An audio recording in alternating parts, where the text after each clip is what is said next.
Mayong gabi sa tanan ni ako karon sa dating Kinauboy Grills og diri ko na ni hapon.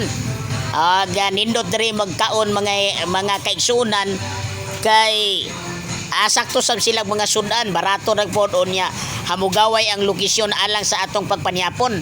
Dayon gawas pa niya na inyo makita ang highway kay dool ra man gid ni siya highway og mga sakyanan nga mag-agi-agi og naa sila kumpletong mga sudan nga imong mapili diri sa Kinauboy Grills. Ug natong amiga din nga nagpaabot in town sa iyahang lalap nara. Ako lang idaklit gamay ha dayon tuwa narang ilahang area diri nga pwede ninyong lilion, pwede ninyong tan-awon ang inyong magustuhan nga isudan o mga pagkaon di pita.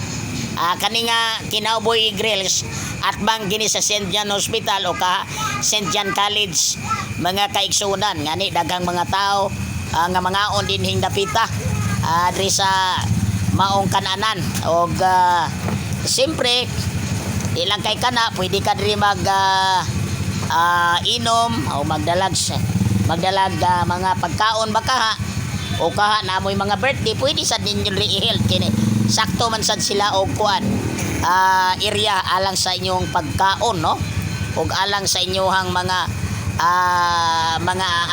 amigo mga imbitasyon mga inimbitar nga mga amigo o mga higala para sa pagpangaon din hingdapita.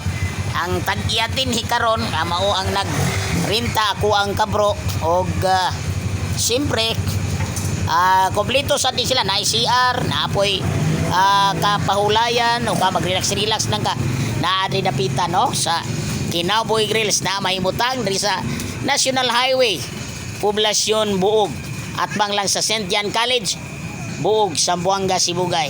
Ug mao lang katog daghang salamat ug maayong gabi natong tanan.